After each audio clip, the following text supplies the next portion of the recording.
حج سب سے بڑی عبادت ہے، حج کے بعد زکات سب سے بڑی عبادت، اور نماز سب سے سپیریئر ہے، سب سے بڑی عبادت ہے نماز۔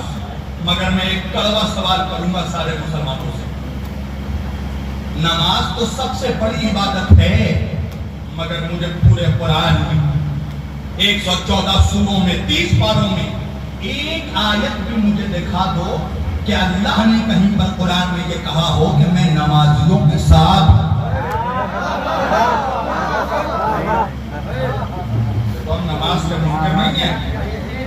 میں تو یہ کہتا ہوں کہ وہ حسینی ہی نہیں جو نمازی نہ ہو،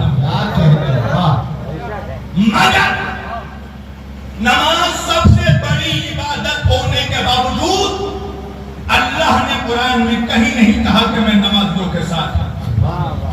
اچھا بھائی، نماز کے بعد سب سے بڑی عبادت روزہ ہے نا؟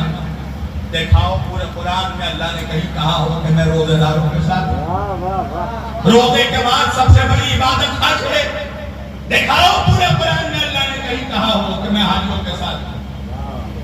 اللہ نے یہ نہیں کہا کہ میں نمازیوں کے ساتھ ہوں، اللہ نے یہ نہیں کہا کہ میں روزے داروں کے ساتھ ہوں۔ میں نے کہا اللہ کچھ نہیں تو کم از کم یہ کہہ دیتا کہ میں مولویوں کے ساتھ ہوں، مولوی کچھ ہو جاتا۔ اللہ نے قرآن میں کہیں نہیں کہا کہ میں نمازیوں کے ساتھ، میں روزے داروں کے ساتھ، میں حاجیوں کے ساتھ۔ وجہ کیا ہے مسلمانوں؟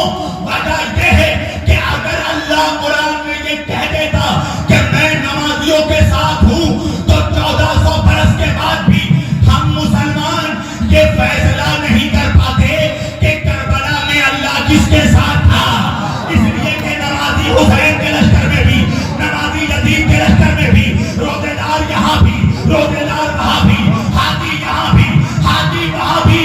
اللہ نے پالیسی میکنگ جملہ کہا، اللہ نے قرآن میں کہا ان اللہ مع الصابرین، میں صبر کرنے والوں کے ساتھ ہوں۔ اب یہ تو ہر مسلمان جانتا ہے کربلا میں یزید جبر کرنے والا تھا، حسین صبر کرنے والا تھا۔